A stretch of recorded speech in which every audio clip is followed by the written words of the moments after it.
We are back. Hit the like button as you come on in here. Hit the like button as you come on in here.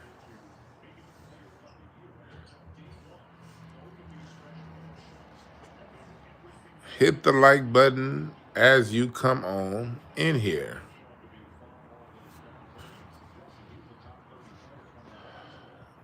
What the fuck happened?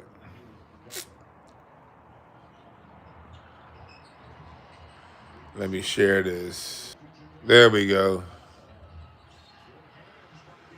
What's up to France? Life of Shy, Baltimore Bully. Yeah, we back. Yeah, I saw the shit pinwheeling. Then it was fine on my end, but y'all was fucked up.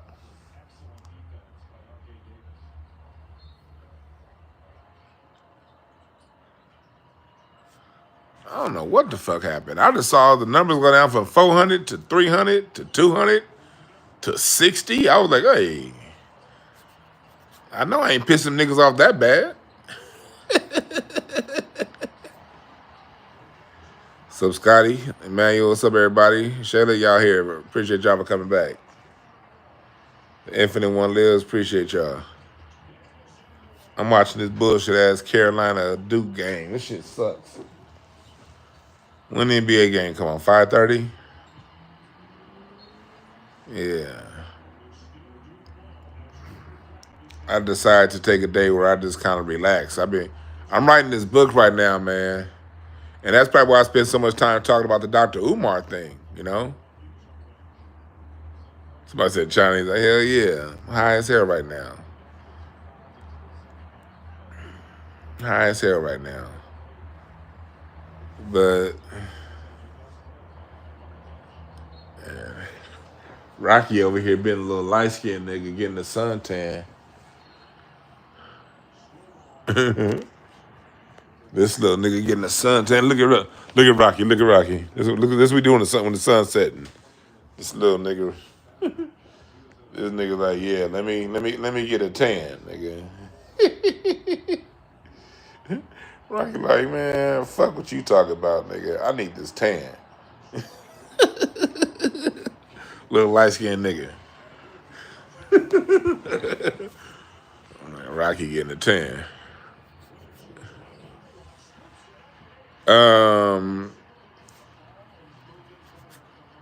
But back to what you're talking about. So that's what got me talking about the whole Pan-Africanism thing, because it's like the deeper you look when it comes to our music, you see how extensive and how beautifully miraculous our culture is and how deep it is. And hell, that's what got me even see that without a shadow of a doubt, all of our music isn't African either. They always Africa, Africa, Africa, Africa. And that's also got me to see that all of our music ain't Southern. Does a major part of our music come from the South? Yes. But a major part also comes from the New England area. And Philadelphia and Chicago and Cincinnati. And I'm not talking about in the 1930s. I'm talking about in the 1830s. I'm talking about in the 1780s during the time of the Continental Congress. A lot of our black music comes from Philadelphia during the time of the Continental Congress, Jack, before Washington became president.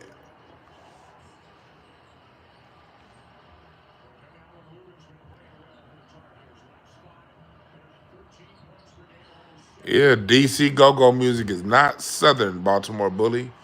Straight up DC music. Because certain segments of Negroes in DC were allowed to keep their drums, and when other areas of the South wasn't. But there was a certain class of DC Negroes that kept their drums, and that's why go-go has all them fucking cowbells and all that shit. That's the reason why I don't like go-go. It's all them goddamn cowbells and shit. Do, do, do, do, do, do, Stop it.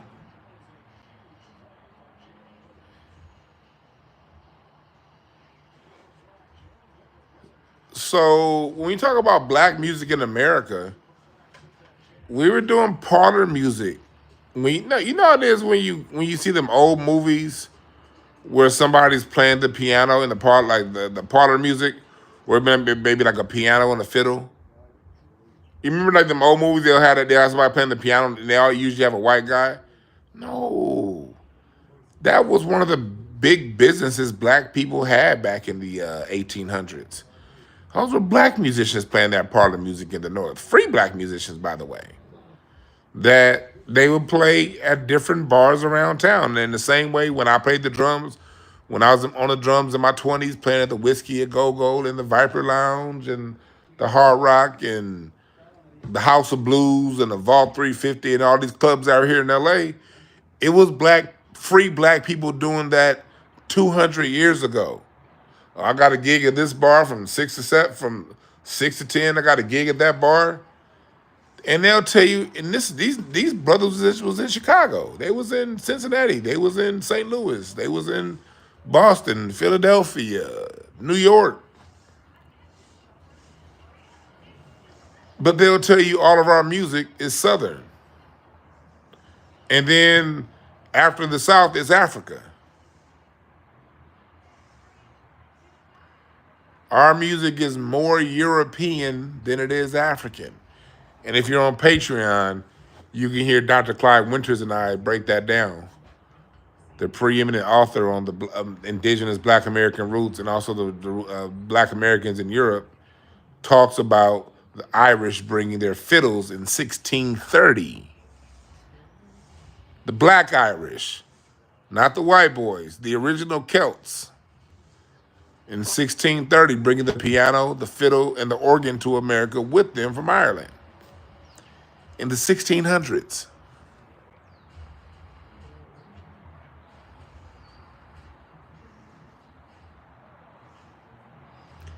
These are facts.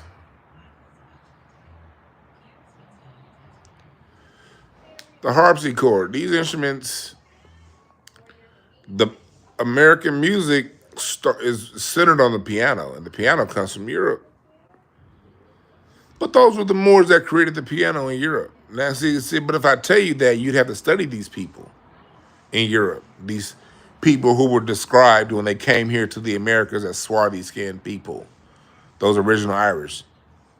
Do you know that the Irish didn't officially become classified as white until 1977? A major reason why white folks hate the Irish is because of their melanated blood. Have you ever thought about that?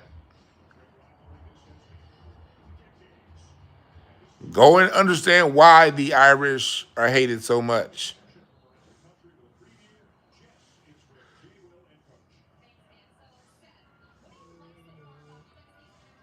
That's why the new people are called the Irish, the British, ish. What does ish mean? Listen to the language. What does ish mean? Somebody in the chat room, look up what the suffix of ish means.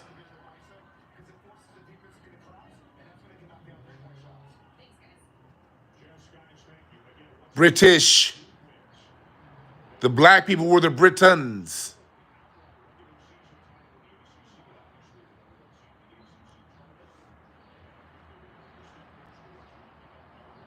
Look up the Britons and see who they are.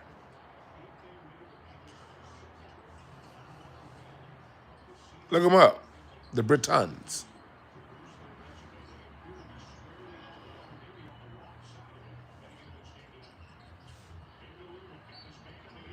The people of Ireland are black.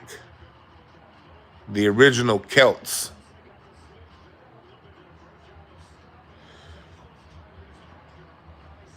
Why do you think Irish people got that thick ass hair and such a disdain for black people?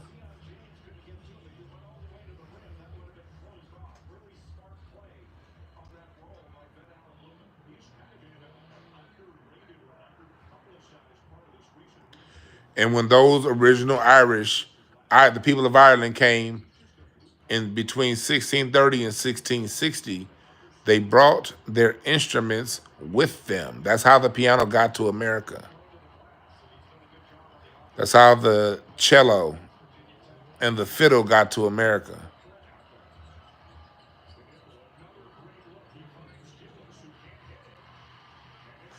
And when you listen to your composers, your great composers of the 70s, which is the greatest era of music history, most of them are classically trained. Bernie Worrell, keyboard player from Parliament Funkadelic, classically trained. Leon Ware, classically trained. Norman Whitfield, classically trained. These producers that were behind the artists that you guys all know, uh, if the producer himself, they always had classically trained arrangers. Gene Page was Barry White's arranger.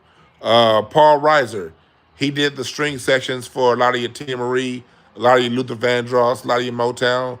James Carmichael, all these people went to seminary. They went to conservatories and were classically trained composers. The Philly sound. These we don't see black people don't get the credit for their genius. When you listen to those lush sounds of the 60s and the 70s, the people composing that stuff were classically trained. They weren't African trained. They were classically trained. Bernie Worrell, that's why when you listen to songs like this, man, y'all about to make me y'all about to make me turn on my fucking music. And then I'm gonna get to the next topic. Okay, it's still on. It's still on. Speaker's still on. Y'all about to make me turn on my fucking music. Y'all go to the song like this, and I'm gonna get to the next topic.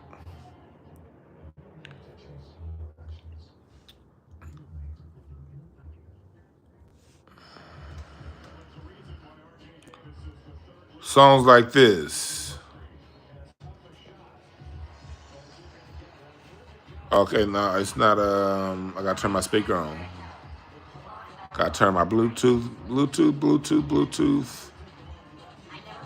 Hold on, I'm gonna get right to the next topic. Where's the Bluetooth? Come on, Bluetooth.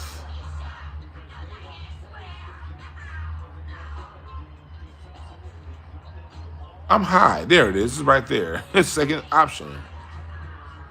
Connect.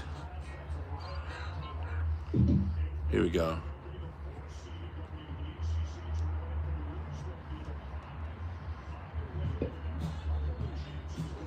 Yeah. This song right here, Aqua Boogie. This part right here. Listen to. Y'all know this song? When it gets to this part.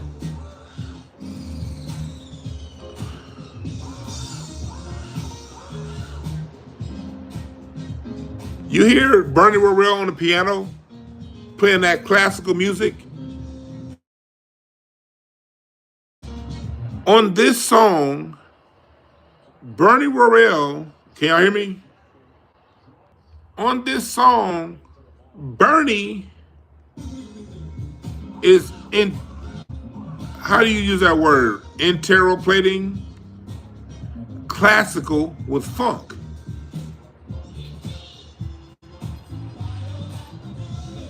Aqua Boogie?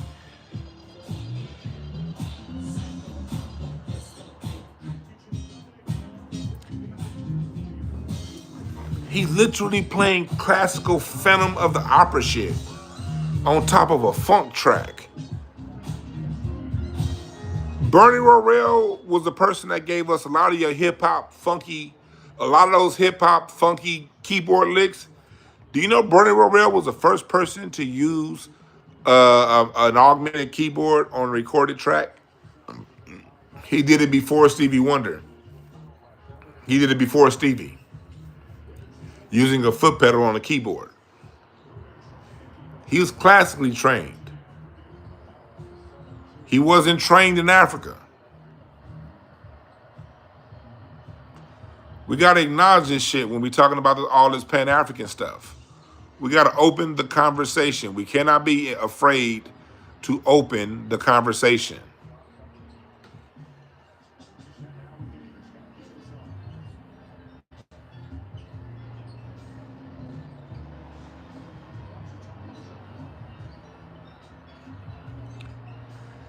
Yeah, so we have we have that going on. And then so I want to go to the whole LeBron part. Let's talk about the LeBron part on the title. The LeBron part, he this whole I get it's your son. I get that and I appreciate that. But this is sports. When you take on a public persona and you get into sports, talking about a player and their game, if they had a good game or a bad game, that's within bounds. And y'all know me, I don't fuck with no Stephen A. Smith. I don't fuck with Stephen A. Smith. But he gave a fair criticism. At the end of the day, his job is to criticize and critique sports. That's his job.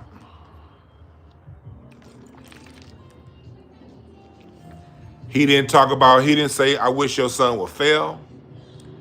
He didn't say, I wish bad upon his life. He didn't say he's a bad guy. He didn't say you're a bad father. He left all that shit off the table.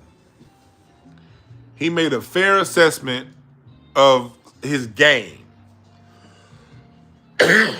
And for LeBron to have that big ass show in front of the most powerful man in entertainment, Ari Emanuel. And trust and believe it, LeBron knew that was Ari Emanuel, Rahm Emanuel's brother, the most powerful man in entertainment right now. Ari Emanuel is the most powerful man in entertainment right now. He picks and chooses the winners. He picks and chooses the winners and losers. So LeBron doing that in front of Ari Emanuel, he knew the fuck he was going on. If you're in entertainment, you know who the fuck Ari Emanuel is. You did it in the middle of your job. Something that could have waited to the end of the game. You did it in between the third and the fourth quarter. It's showing up. That's what that was. Wasn't defending your son. That was a look at me moment. Yes, Fresco Live. He said, yeah, as a father, it was within bounds. He said what we all been saying. The boy's a scrub. Now, he said it nicer, but we all knew Bronny's a scrub. Why would you put your son in that position? Colin Cowherd said the same thing. He lives in L.A. Did LeBron check him? Bronny is a marginal player. I was saying that shit before. And Stephen A. Smith, to be fair, even Stephen A. Smith, cornball ass, was saying it. Before Bronny even got to the NBA. Is this kid ready? Don't talk to me about no points per game in the G League if you haven't actually watched the fucking game. The G League is right down the street from my house. I have, and I'm not impressed. But again, people talk numbers that don't know basketball. And you don't know numbers either. I know the game, and I'm not about to go back and go watch yesterday's show if you want to see that. That boy's a scrub, a bona fide scrub that does not belong in the NBA. And at the time when Stephen A. Smith made that assessment, the same day Colin Cowherd and all the sports media made that assessment, they said the assessment was he's 1 for 16 in his career, 0 for 7 from three-pointer. Why would you put a kid who's obviously not ready in during the first quarter against Tyrese Maxey? And the reason why Stephen A. said that was because when you go back to Twitter the day that happened, the internet was going in on Bronny.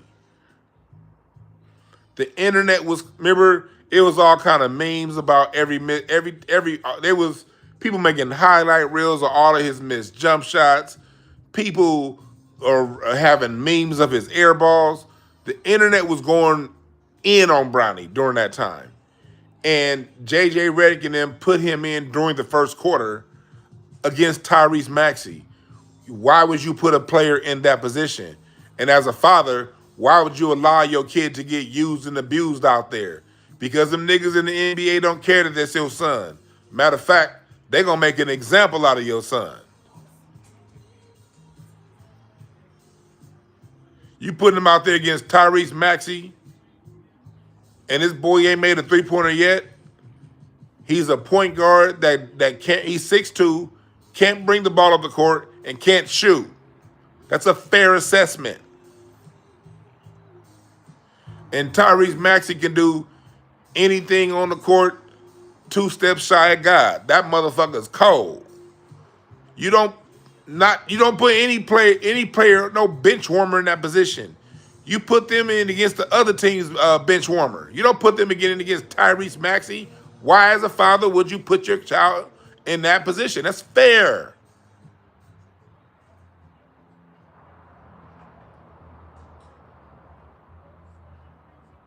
Why not put him out there? Because you lose. The Lakers got blown out that game. That's why not Fresco Live. Do you know basketball, nigga? That's why you don't put him out there, because they lost. Matter of fact, they didn't lose. They got blown out. Niggas went from down 6 to down 16 as soon as Bronny got in the game. Game over. And that boy ain't had much significant time in the game since. What's up, Netta J? So Bronny, being the grown man that he is, being the grown man that Bronny is, Stephen A. Smith just said, "What's up?" Like, don't put him in that situation. And guess what? Bronny hasn't been put in that situation since. So, at the end of the day, was Stephen A. Smith not right?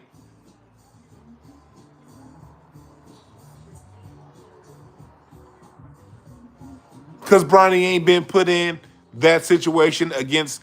They have not put that boy out there against an all-star in the first quarter since that day. Because everybody know he ain't ready. So not only was the criticism fair, it turned out to be right and accurate. So you do all this pomp and circumstance in front of Ari Emanuel while the game is going on, not even after the game. Hell, even halftime would have been bad. But I halfway understand. You do this shit during the third quarter,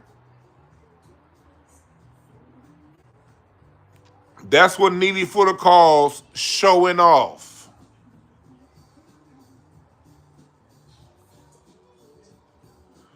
The nigga was showing off. And here's the reason why it's bad for Bronny. This is something that I witness all the time when I coach basketball. It's one of the hardest parts about coaching basketball. People live vicariously. Too many fathers live vicariously through their kids' basketball hoop dreams. And although LeBron has gotten to where he got, LeBron has always said it's one of his dreams to play with his son. You never heard Bronny say that.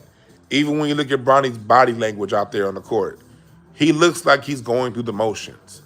As someone who used to coach, you know the difference between the kids out there who are animals and the ones who are out there, they got all the talent in the world, but they coasting. It's like, you can look at Bronny, going back to that USC, going back to high school, Sierra Canyon. My homeboy franchise, I've had him on this show. People who've been here around for a long time, when I used to do my lives on the porch, y'all heard my man Frank. He's been around here before. When his son, 5'6" at the time, played against Bronny, man, he tore Bronny ass up. My homeboy's son, Caleb LeCount, I think Caleb gave Bronny 44 points. And at the time, Caleb was 5'6". That nigga out here in LA, he gave Bronny 44. And that was the same year. Remember when LeBron tweeted, man, Bronny could beat half the guys in the NBA. That was that same year.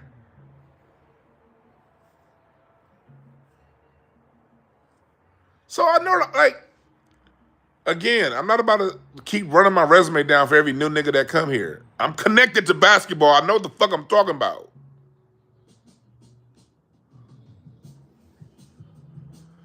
So, and there's no disrespect to Bronny at all. As someone who loves, I can't work with children the way I used to, but as someone who spent a lifetime working with children, I know when I'm looking at a kid, when I see, I know when I'm looking at a parent that's living their dream out through their child, and the boy's heart gave out. He didn't have a heart attack. He had heart failure. That means that young man died for a second. That pressure, that spotlight, man, that spotlight ain't shit. I'm telling y'all right now, the spotlight ain't shit. One of my main issues in coming out and even getting on YouTube, the reason why I got on YouTube in 2020 and not in 2011 was because I was absolutely extremely terrified of the spotlight. I mean, terrified. But all my talent has me up front. Unfortunately, I'd rather not be up front. My favorite, that's why I love being the drummer so much. Being the drummer, I'm behind everybody. You niggas don't see me, but I'm expressing my artistic ability and I'm controlling everything going on in this show. Because as a drummer, if I come off time one time on that snare, if I drag the beat, it's gonna fuck the whole song up. If I speed the beat up, it's gonna fuck the song up. As a drummer, I'm in complete control of the whole show. Best part about it, nobody's looking at me. That was the best part about the drums. Nobody's looking at me. And I refused solos. I didn't take solos because why? I was terrified of the spotlight. I didn't want the spotlight. It took me years to get over myself. To like, fuck it. All right.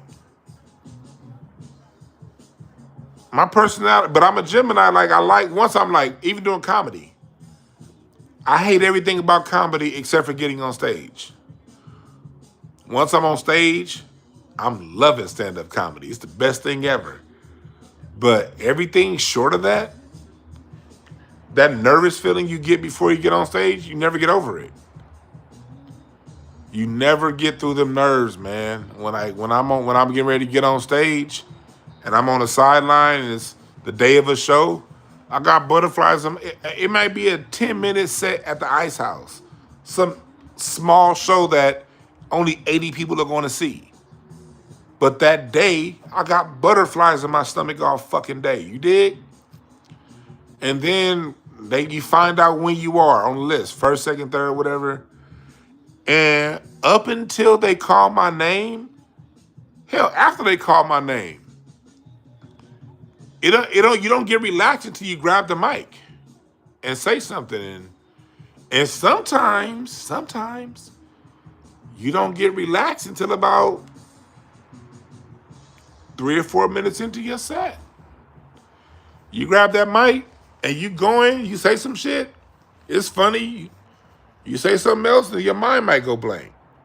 Or you say something and it don't hit the way you wanted it to hit. And you like, oh shit. You expecting a big laugh, you don't get it. Ooh, man, that's just nerve wracking. But once you in the flow, you good. You niggas don't see this shit because we put on a good face. But that's what really goes on. So I get it, you know? This shit, so I get it with Bronny. And to put this on somebody, to put attention on somebody who don't want it,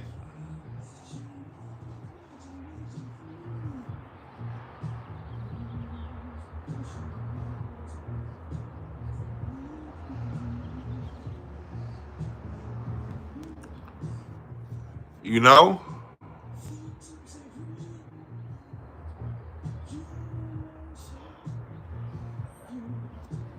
So,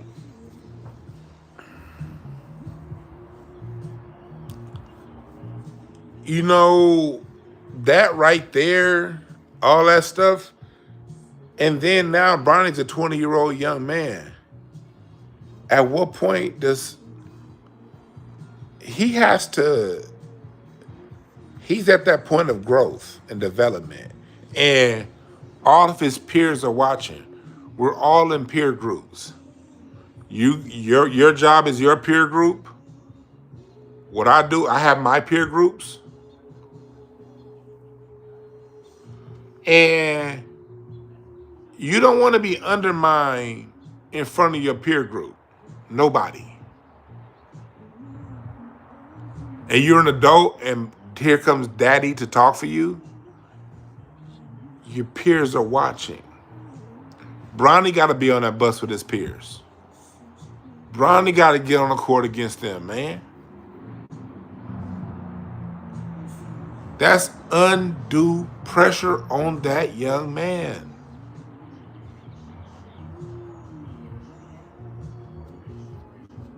That young man, again, like I said, his heart gave out once. I'm concerned. When parents live out their dreams through their children, it never turns out good.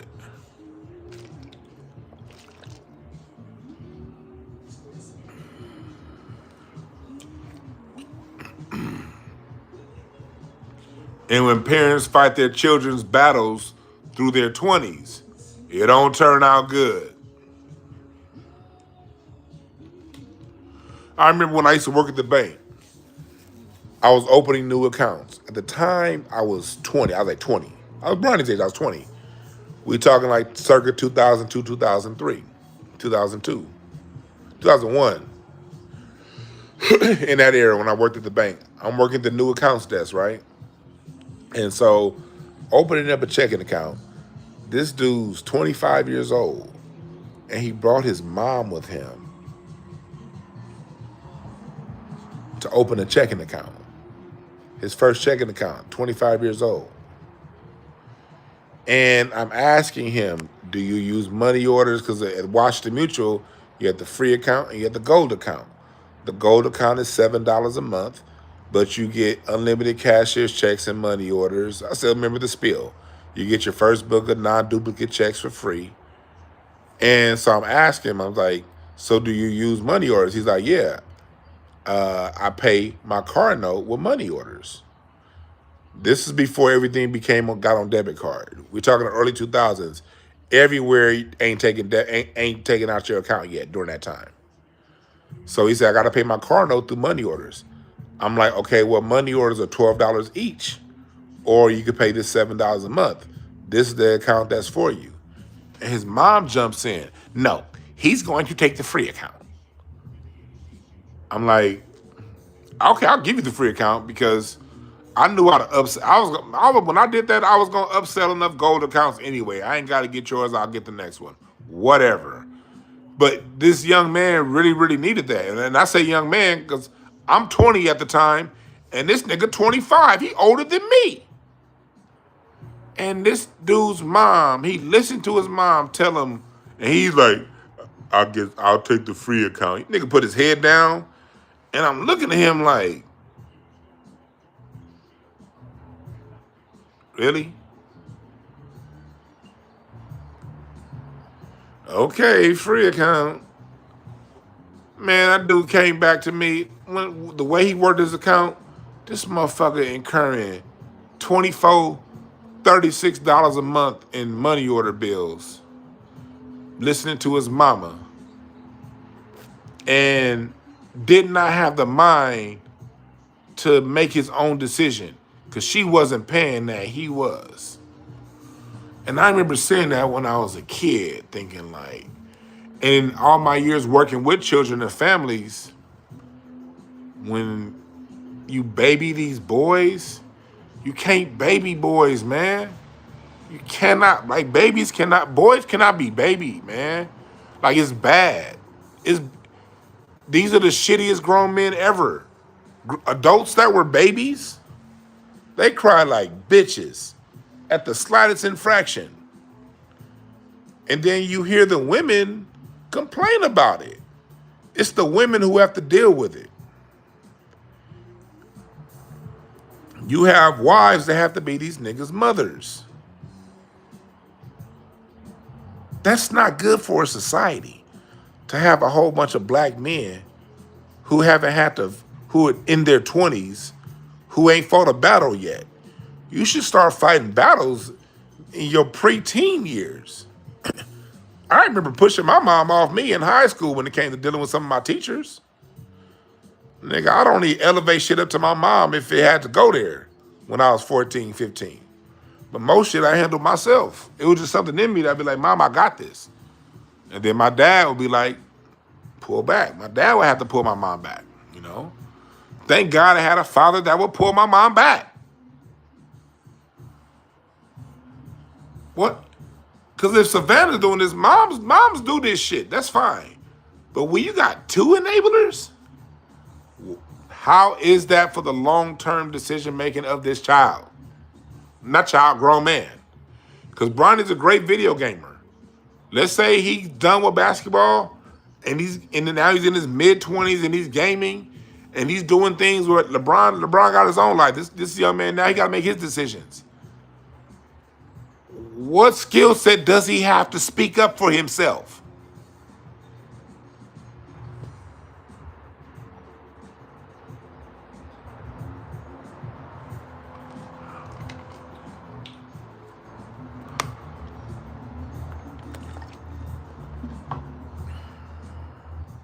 That's what I mean by bad parenting.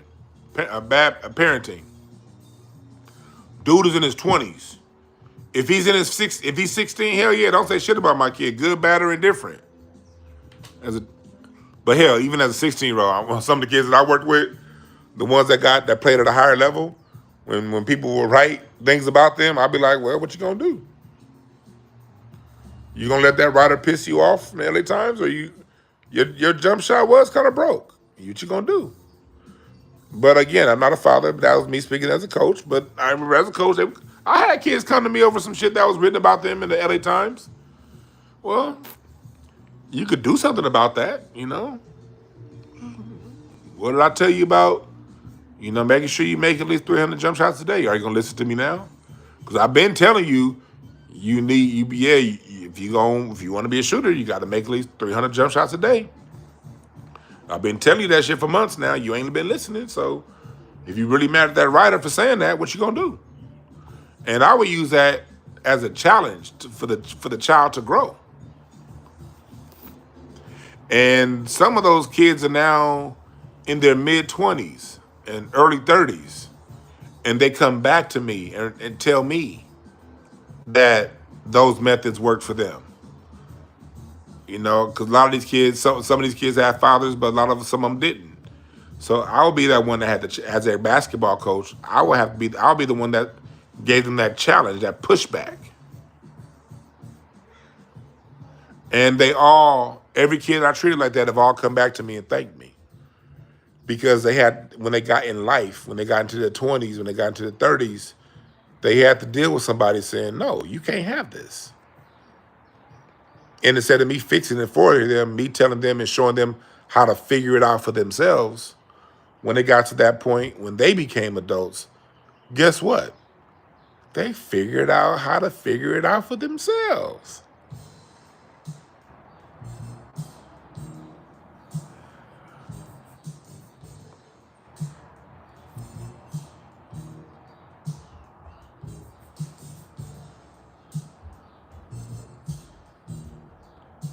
So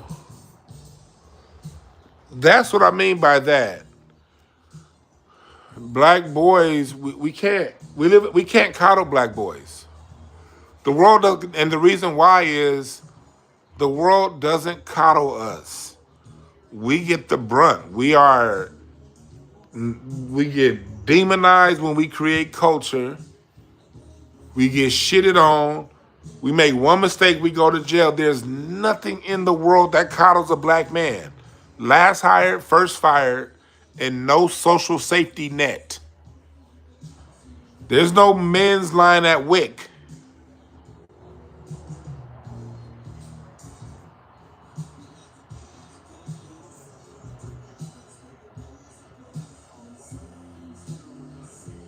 Yeah, to Mary Bo, yes, you spoke up for yourself. Yeah. Nothing there because you always gotta ask why. Because I seen too many parents and some parents close to me talk about giving their kids everything they want because when they get to be 18, they're not gonna ever get it. So I'm gonna give them a childhood. And I'm like, all right, cool, but how are you conditioned? Because it's a guarantee the world's gonna is gonna push at them. You don't want to build that character at a young age. Yeah, men don't have the luxury to be soft. Like I never forget the lesson my grandmama told me. My grandfather, when I was a kid, my name was the little fat motherfucker. Hey, come here, little fat motherfucker, turn the TV. You need to goddamn lose some weight anyway. Go turn the goddamn channel. Turn from channel 5 to channel 9. Shit, Dollar Zone. Come here, little fat motherfucker. My grandfather he's a punch me. I'm talking about when I was like 4, 3, 5. So when I remember when I was like 6 years old, I remember breaking down. And I went crying. I was crying. I had enough of my grandfather always calling me the little fat motherfucker and talking shit. He was always clowning me and punching me and shit. And I went crying on my grandmother's lap. And my grandmama told me, I said, Grandmama, why does Poppy keep calling me the little fat motherfucker and punching me and shit? She said, oh, Percy loves you. He loves you. She said, but it's a mean world out there. And Percy's just getting you ready for the world that's out there. When you face the world, we as black people, when we face the world, everybody say all kind of mean things to us. But we still got to persevere and get through. And you can't let what somebody say cause you to lose your job. You can't let what somebody say cause you to lose your freedom. They bait black people. And you act out, you'll get put in jail. So he just giving you a little bit of tough love.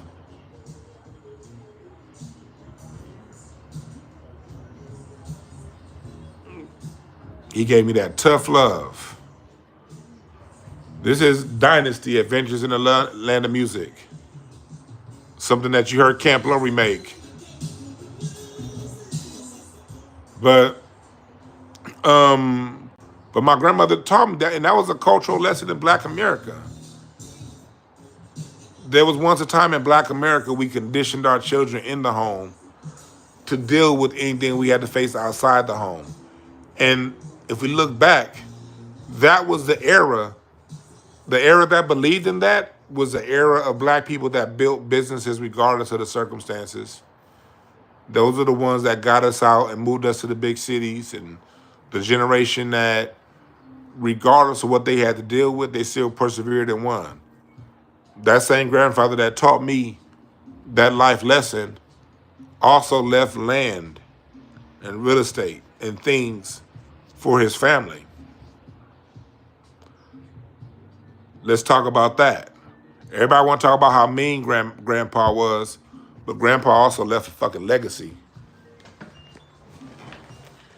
And he built that legacy because he was resilient. That's why he built that legacy. Because regardless of what he faced, he still built a legacy and something to pass down.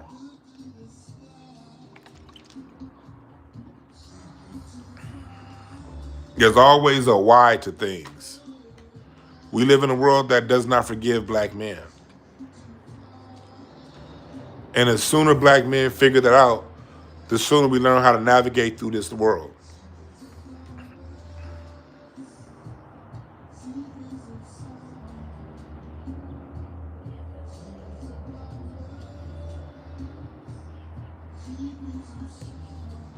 You did?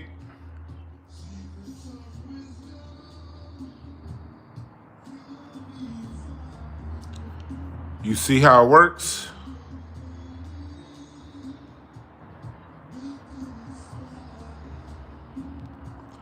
And then I take you to the last thing we're going to talk about. Cam got caught capping again. Listen to what Red Grant had to say. Boy right here, That's a lion. That's a lion ass boy right here, boy.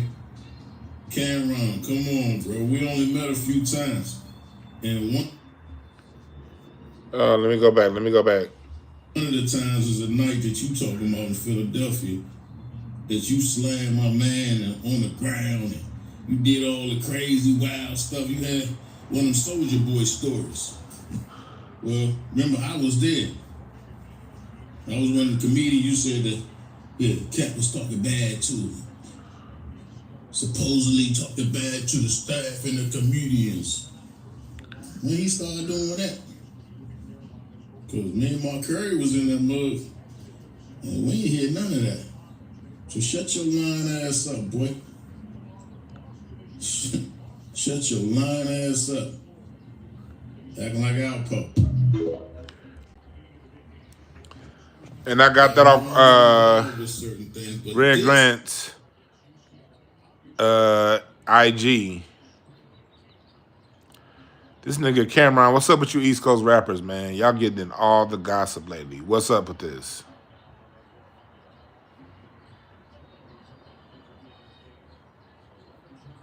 Most people injured as a driver ran into a CarMax in Inglewood. What's going on, man? What's going on with that?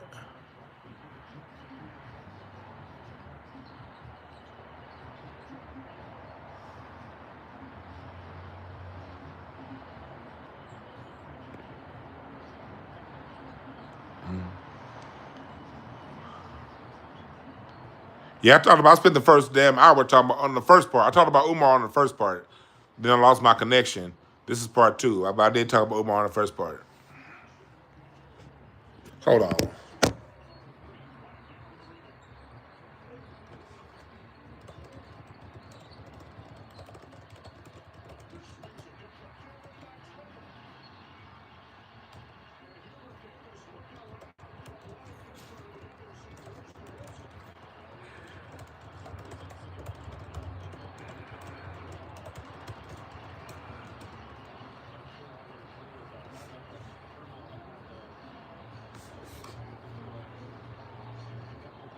All right. Sorry about that.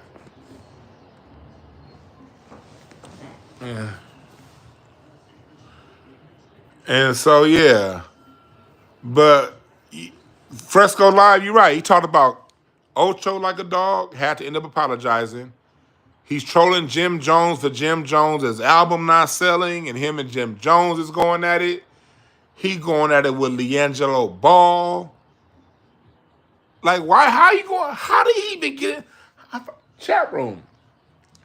How did Cam even get involved and to even get into it with LiAngelo Ball? What the fuck happened?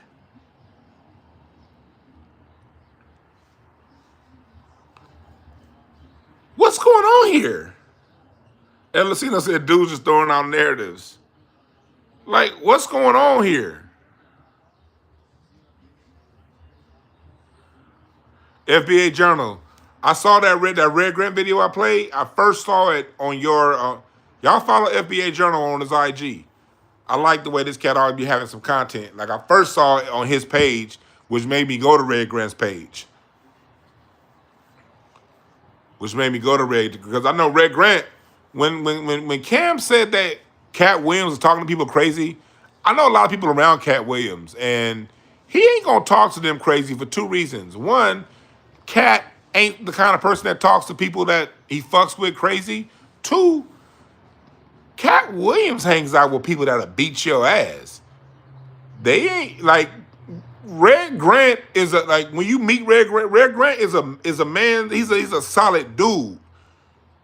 Red Grant, there's nothing about Red Grant that's gonna let a nigga talk to him sideways, no matter who it is. And Red Grant ain't no tough guy, but he has that energy and presence. You're not gonna do that. I know a lot of people around Cat. Like, what's his name around Cat? He said Mark Curry was there. Mark Curry like 6'6". Cat ain't gonna talk to him no fucking crazy. My man Reggie Carroll, it be around Cat all the time. Y'all know y'all see me talk to Reggie Carroll on this station. He's the one that a few years ago his shit went viral when Corey Holcomb said he's the one that chased Ryan Davis out of LA. I don't know how true that story is. I'm not getting involved in that. Oh, that's an old story. Y'all can look that up. But I remember on 5150, Corey talked about it, and Reggie Carroll came on. Him. He's the one that he hangs around Cat. Cat ain't gonna talk to Reggie Carroll no crazy way. Man, Reggie Carroll crazy as hell. Ain't no way in hell. So when I saw Cameron talking about Cat was talking crazy to these people, I'm like, Cat kid get around a lot of solid niggas. I don't know about that. You kicking that is them solid niggas around him? Even if Cat wanted to talk like that, the people that he has around him, he hangs around solid people, you know. My man Big Wayne Brown, Big Wheezy. So I knew it was a little bit capped in. And then to see Mark Curry's response, Red Grant's response, I went to his page.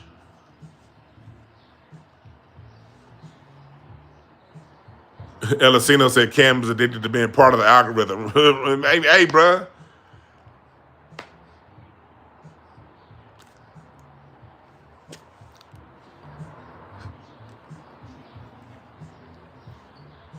What can I say to that? You said it perfectly, dude. Because remember I talked about him that time he went on CNN looking like a child. Remember when he went on CNN and he was looking like, remember a lot of y'all had pushback on me when I won't forget that when I criticized his CNN appearance. And I know that lady that anchors, she's a tether, whatever. But if you're gonna go mainstream, there's a way to protest like a man and not look like a juvenile. With him coming with the sunglasses on, his body language like this, and and when he was talking, he was kind of barely talking and stuttering, and he drank the thing, and people was like, oh no, he was just promoting. I was like, yeah, but he looked like a 15-year-old doing it. What is this? Shit was weird. There's a way to protest. That wasn't it.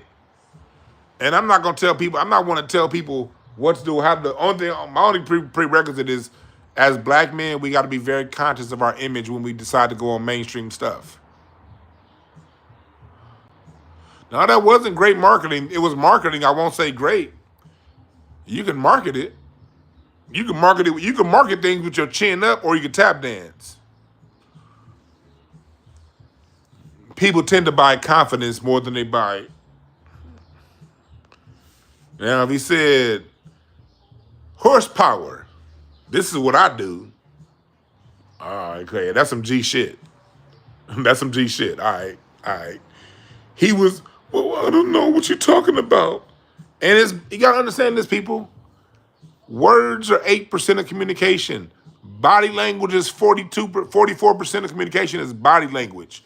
You get on CNN, got your glasses on, got your hat on, and when you talk, you're not really talking with you.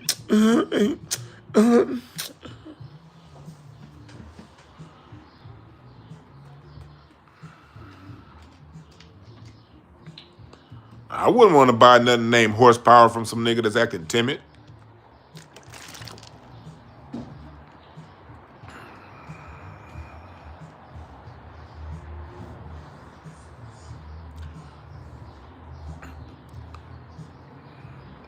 Good job, moderators. My mods, y'all let people disagree, but y'all didn't kick them all the way out. And y'all kicked out the trolls, though. Appreciate that, mods. Because, again, I don't mind. Like, Elisino has said some shit that I didn't agree with earlier. But, we can disagree in this chat. I'm okay with disagreeing, as long as it's respectful. I don't agree with people with bad jokes, though. If you gonna come take a shot at me, nigga, you better hit, nigga. We ain't got time for unfunnies. That's where we draw the line in this chat. The unfunnies. You hit us with 2, 3 unfunnies in a row, you got to get the fuck out of here. This nigga Biz Martie said Mace lined up by Boyce Barbers.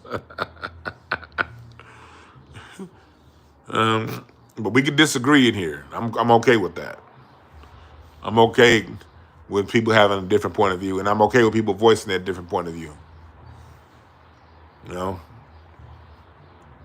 Yeah, but Cam, that right there, and then now you got this. It's just not a good look, man. The black men in their 40s and 50s. You got LeBron not letting, like, you capping. You would not have done that to a white boy. You would not have done that. You would not have done that to Colin Cowherd. What's up, Samurai Show? LeBron would not have done that to a white reporter. Let's tell the truth. He was capping. If you had something to say to Stephen A. Smith, you would have done that shit immediately after what was being said. You was in front of the people, and you over here talking about using your son for more attention when that man, a 20-year-old professional. That was all cap, LeBron. Shit was weak as hell. Because you would not have done to a black man. And I ain't defending Stephen A. Smith. But fair is fair. Stephen A. Smith gave a fair assessment. 1 for 16. That's within the realms of basketball. No personal attacks. He didn't call him a scrub or none of that shit that he did to Kwame Brown or, hell, even Andrew Bynum. I remember when Kobe wanted to trade Andrew Bynum for Jason Kidd. He got caught being recorded. I think that was the summer of 2007. Look it up. Some people, Kobe was like, man, ship his ass out of here. We had a chance to get BD for Baron Davis. For Andrew Bynum. And then Stephen A. Smith come on TV. Yeah, I understand what Kobe's saying because Bynum, yes, he's a scrub. Yeah, Kobe needs to win a championship now, man. Bynum's a scrub.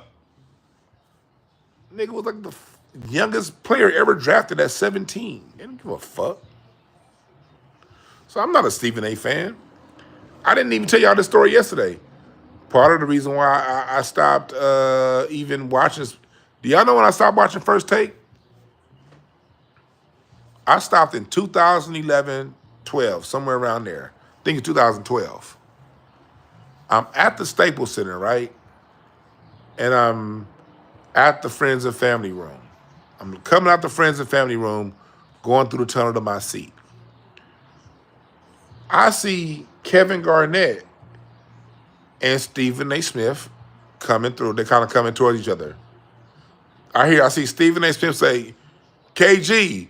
And I saw KG look at Stephen A. Smith was like, you know I don't fuck with you, nigga. Did one of them and walked off.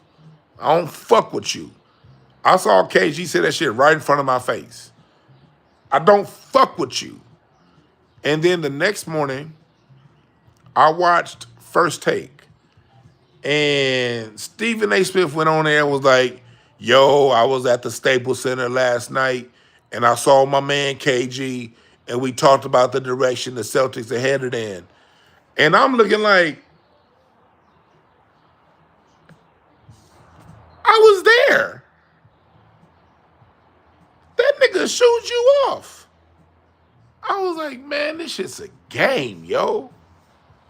And that was also during the same era. Y'all remember that era when they were like, nobody wants to play with Kobe. He's this, he's that. And I would believe some of that shit. But being around, when I got around a lot of the players, and I saw the players looked at Kobe almost like a god almost. It was like, I would be around, I would be in, there were times I've been in a room, Dwayne Wade here, young James Harden is there, young KD is there. When Kobe walk in, shit get quiet. It was like and I would see that, but we're talking 2008, 2009, when they were saying, no one wants to be around Kobe, everybody hates Kobe. And I believed it. But then when I got to see with my own eyes, I was like, no, these niggas respect Kobe. It's not what they were saying. And then you would get around and hear what these guys would say about Kobe. I'd be like, damn, what's happening when I'm around these cats is way different than what I'm hearing on ESPN. And I was hearing that for a few years. So by the time I saw the incident between KG and Stephen A. Smith. That was like the nail in the coffin. I had already pulled back on watching that stuff because I was seeing that when I'm around this environment, it's a totally different game than what I'm seeing on TV. So that showed me that okay, this shit I'm seeing on TV is contrived. They're literally picking and choosing winners right in front of our eyes. You know, you watch the game and then listen to the post game report. It's something completely than what happened. So being that close to the game, I got to see okay, all of this shit's a game. But Stephen A. Smith, the way he did LeVar Ball, the way he does a lot of the way he does T. Morant, John Morant's dad, the way remember when Stephen A. Smith rolled his eyes at Kyrie Irving when Kyrie Irving had his comeback after the vaccine situation and he had his first game back. Stephen A. Smith was like, "Yeah, Kyrie going and he's hugging his father." And he really said some hater shit about Kyrie hugging his father after the game.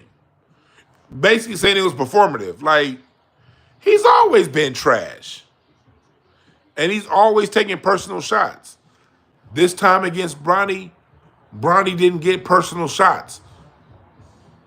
I'm the first, matter of fact, tomorrow's show, if I do one tomorrow, either tomorrow or Monday, is going to be on this interview between Stephen A. Smith and Candace Owens. I'm going to talk about Stephen A. Smith. I'm not a Stephen A. Smith fan. But right is right, is wrong. If a player, if an announcer or play-by-play guy is saying something relative to their job, and they're talking about their job is what happens on the court, and they're keeping the criticisms on the court, then that's fair game. That's fair.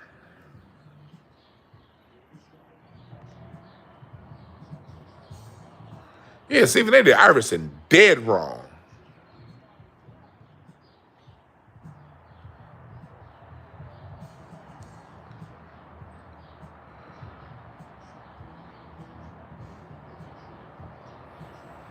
So I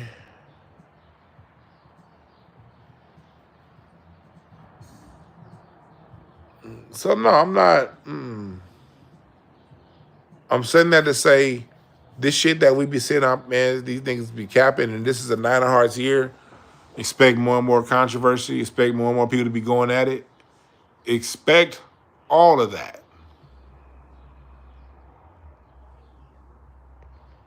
Endings, fallouts, and forgiveness. Expect all that this year. Yeah, Mister. I wake up trying to figure out how to make my bosses more money. Stephen A. Smith is an outright. He's a coon zealot. Like he's a zealot with it. He's not just a coon. He's a Sambo zealot coon. He believe in that religion, and he actually sat his religion of cooning to the side. That's another reason why I don't respect. I call LeBron what LeBron James said and did was as cap. Stephen A. sat his zealot religion of being a Sambo to the side to give Bronny a reasonable critique.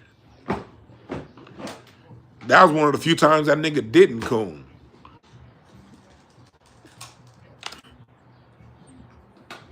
That was one of the few times Stephen A. Smith did not coon. That's when I was like, yeah, this nigga's a coon, Sambo, weirdo. But he didn't coon this time. He just did what his job asked him to do. And that's the other side. What his job demands he does. And that's give a critique or criticism of a player based on what they do on the court. Now pay attention to this. All these people that are saying that LeBron was right, ask them what did Stephen A. Smith say that was wrong. Do me a favor and do that. Ask these people who are criticizing Stephen A. Smith, okay, what did Stephen A. Smith say that was wrong? They're either not going to answer you, or they're going to say, he said that as a father, why would you put your kid in that situation? Okay. Now, what situation is he talking about? You mean when you tweeted, when you decided to tweet, my son is better than half the NBA? What if somebody's father came in and went at LeBron for saying, my son is in the NBA? Who are you to say that about my son? What would you niggas have said? Man, he better not talk about the king. That's why I don't respect bronsexuals. Hold on, I gotta roll this blunt. I don't respect bronsexuals because had somebody else's, what if Russell Westbrook's father said, stop LeBron James, why are you allowing your media, people who work for Clutch Sports, why are you allowing media paid by Clutch Sports to criticize my son? You same niggas would have been like, man, he better stop talking to the king. You can't talk to the king like that. LeBron the king. Woo, woo, woo.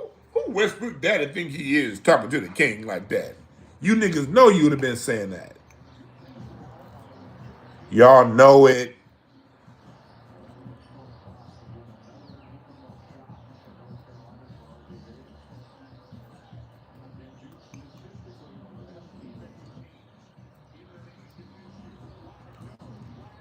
The shit was weak, son.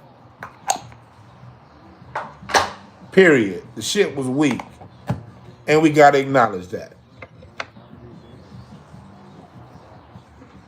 The shit was weak. And this Duke North Carolina game is actually pretty damn good.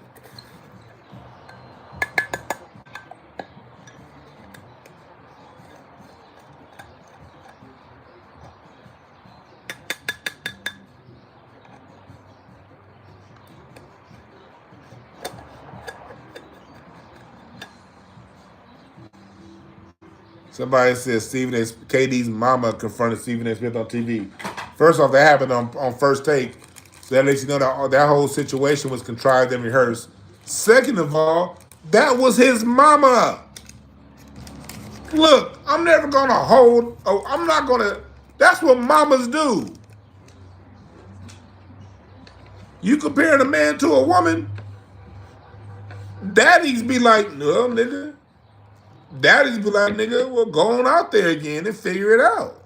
Right? Daddies don't do what mamas do.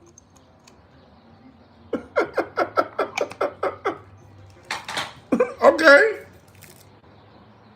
The mama did. Okay. Well, he the daddy. If Savannah did that, I'd understand. You see how that works? If Savannah did that, I'd be like, shit, don't fuck with Mama Bear. You see how that works? What up, Reggie? I'm smoking on that shit we was smoking on yesterday. I'm rolling right now.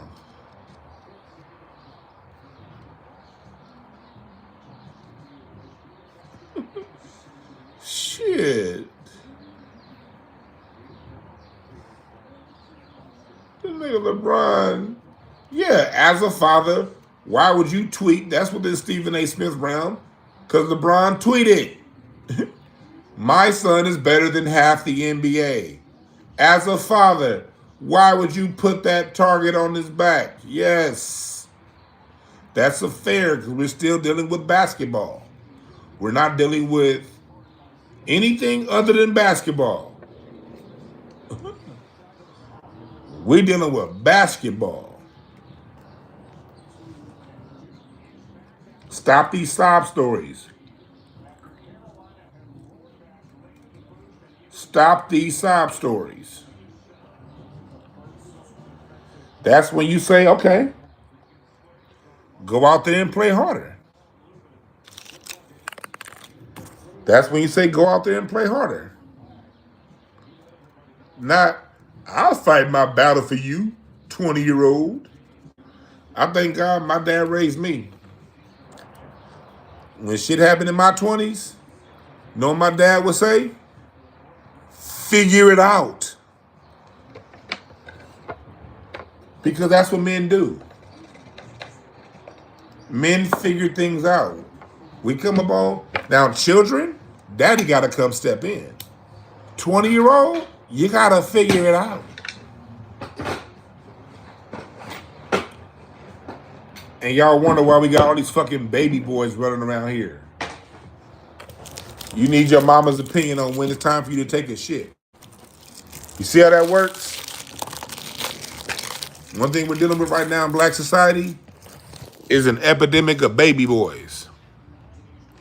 And then when you listen to all the people support LeBron coddling his son, you see where the baby boys come from.